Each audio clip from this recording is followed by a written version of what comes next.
अभी हम मौजूद है आरएलडी के प्रदेश कार्यालय लखनऊ में और हमसे बात करने के लिए आरएलडी के कार्यकारी प्रदेश अध्यक्ष मंजीत सिंह जी मौजूद हैं। सर, सीएम योगी ने आपके गठबंधन जो इंडिया है उस पर कहा है कि अगर कौवा अपना नाम हंस रख लेगा तो मोती नहीं चुगेगा। सर, इस पर आप क्या?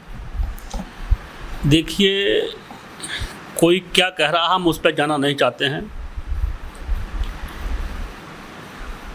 पूरे देश की जनता इंडिया के साथ होगी। देश की जनता इस समय महंगाई से, बेरोजगारी से और किसान इस सरकार से बहुत त्रस्त है। ये ध्यान भटकाने की कोशिश कर रहे हैं और जनता जो है इनको इसका जवाब देगी और इंडिया की ही सरकार केंद्र में बनेगी। तो सर, अभी आप लोग की तैयारी कैसी है आरएलडी की सर लोकसभा चुनाव को लेकर? देखिए, तैयारी तो राष्ट्रीय लोकदल के कार्यकर्ता हमेशा गांव में रहते हैं। राष्ट्रीय लोकदल ने हमेशा किसान, मजदूर, गरीब की बात को लेकर संघर्ष करने का काम किया है। अभी मणिपुर की घटना को लेकर 27 तारीख को पूरे प्रदेश में हमारे पार्टी के कार्यकर्ता एक ज्ञापन देंगे। मणिपुर में नंगा नाच हुआ है, महिलाओं के संग अत्याचार हुआ है। तो सरकार को, इस देश के प्रधानमंत्री जी को लोकसभा में उसका जवाब देना चाहिए कि ये नंगा नाच क्यों हुआ, महिलाओं के साथ सड़क के ऊपर ऐसा व्यवहार क्यों हुआ।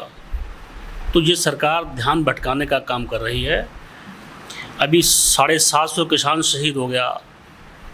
लखीमपुर खीरी में केंद्रीय गृह राज्य मंत्री की गाड़ी से 5 किसान शहीद हो जाते हैं, उनका इस्तीफा नहीं होता है। जब वहाँ आंदोलन हो रहा था तो प्रशासन और शासन के अधिकारियों ने वार्ता की थी कि जो शहीद किसान हैं इनके परिवार को एक नौकरी दी जाएगी और इनको मुआवजा दिया जाएगा। घायलों को, शहीदों को तो मिला। आज तक ना तो घायल किसानों को कोई मुआवजा मिला, ना किसी को नौकरी मिली। तो जिस सरकार की कथनी और करनी में अंतर है। गन्ने का भुगतान नहीं हो पा रहा है, किसान त्रस्त है, परेशान है। कई जगह बाढ़ है, कटान हो रहा है, लोग घरों से बेघर हो रहे हैं। इस पर सरकार का कोई ध्यान ही नहीं है। आपने अभी मणिपुर घटना का जिक्र किया। मणिपुर घटना को लेकर पार्लियामेंट में काफ़ी हंगामा हुआ और विपक्ष के कई सांसदों को सस्पेंड कर दिया गया है। सर, इस पर आप क्या? देखिए, सरकार जो चाहती है कि लोकसभा के अंदर कोई भी, किसी भी दल का सांसद सरकार की खिलाफत ना करे, वो आवाज़, जनता की आवाज़ वहाँ ना पहुँचाए। तो ये गलत है। जब जनता ने सांसद में अपने प्रतिनिधि को चुनकर भेजा है तो वो जनता की बात कहेगा। जिस सरकार जनता की आवाज़ को दबाने का काम कर रही है, इसीलिए मैं कह रहा हूँ कि आने वाले समय में इंडिया की ही सरकार बनेगी।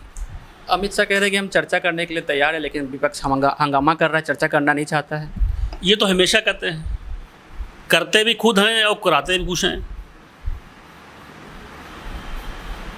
तो मैं तो यही कहूँगा कि इंडिया की ही सरकार बनेगी, दावे के साथ हम कह सकते हैं। बीजेपी का जो ऑपरेशन लोटस है वो यूपी में भी पहुंच गया। तमाम नेता बीजेपी का दामन थाम लिए। कांग्रेस के नेता, समाजवादी पार्टी के नेता, आरएलडी के नेता भी, राजपाल सैनी जी शामिल हो गए बीजेपी में। तो इस तरह से तो विपक्ष को डेंट पहुंच गया लोकसभा चुनाव से पहले। ऐसा कुछ नहीं है। जब चुनाव आता है तो लोग दल बदल करते हैं। कई भारतीय जनता पार्टी के नेता भी हमारी पार्टी में शामिल होंगे, कई हमारे नेता वहाँ चले गए, कई बीजेपी के समाजवादी में चले जाएंगे। तो लोग अपना स्वार्थ देखते हैं। ऐसा कुछ नहीं, चुनाव में आना जाना लगा रहता है। उनसे जब पूछा गया तो कह रहे हैं कि हम बीजेपी की नीतियों से प्रभावित होकर गए हैं। अब कुछ ना कुछ तो कहेंगे, जब गए वहाँ तो कुछ तो कहेंगे ही। हमने तो उनको चुनाव लड़ाया था खतौली से, गठबंधन का टिकट दिया था, वो 86,000 वोट पाए थे। फिर जब बाई इलेक्शन हुआ तो वहाँ हमारा खतौली से दूसरा उम्मीदवार जीता, मदन भैया विधायक बने वहाँ। लोकसभा चुनाव की बात करें तो सर, ऐसी चर्चाएं चल रही है कि चंद्रशेखर आज़ाद आरएलडी के टिकट पर लोकसभा का चुनाव लड़ सकते हैं। देखिए, चंद्रशेखर आज़ाद जो हैं वो इस प्रदेश के एक जिम्मेदार नेता हैं और राष्ट्रीय लोकदल और आज़ाद समाज पार्टी ने मिलकर नगर निकाय का चुनाव लड़ा था। खतौली में भी उन्होंने हमारी मदद की थी। तो अब तो जो तो राष्ट्रीय नेतृत्व तय करेगा कि वो अपने दल से लड़ेंगे या राष्ट्रीय लोकदल से लड़ेंगे। फिलहाल आज़ाद समाज पार्टी और राष्ट्रीय लोकदल का गठबंधन है, वो मिलकर लड़ेंगे। लोकसभा चुनाव को लेकर सर आरएलडी की तरफ से सर विपक्ष से कितनी सीटें की मांग की जाएगी सर? देखिए, सवाल सीटों का नहीं है, सवाल ये है कि गठबंधन कैसे जीते। कितने में लोकदल लड़ेगी या समाजवादी लड़ेगी, इसका सवाल नहीं है। जहां जिसका उम्मीदवार होगा उसको जिताने का काम किया जाएगा। विपक्ष की अगली बैठक सर मुंबई में होने जा रही है, क्या संयोजक या पीएम उम्मीदवार के नाम का ऐलान हो सकता है सर? अब जो तो बड़ी बात है, मैं तो इस पर कुछ नहीं कर सकता हूँ। जो तो हमारे नेता आदरणीय चौधरी जयंत सिंह जी वहाँ जाएंगे, क्या तय होता है तो बाद में मालूम पड़ेगा।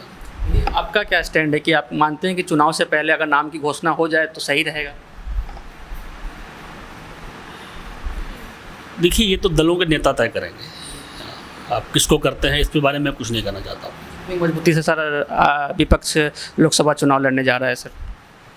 मैंने कहा पूरे देश की जनता त्रस्त है। अब समय आने दो, पूरे देश की जनता विपक्ष के साथ होगी और इंडिया के साथ होगी और इंडिया जीतेगा। तो अभी आपने मनजीत सिंह जी को सुना, उनका कहना है कि इंडिया पूरी तरह से तैयार है और बीजेपी चाहे कुछ भी कर ले, जीत लोकसभा चुनाव में इंडिया की ही होगी। कैमरा पर्सन ताहा के साथ मैं अजीत राय, RNI न्यूज़, लखनऊ।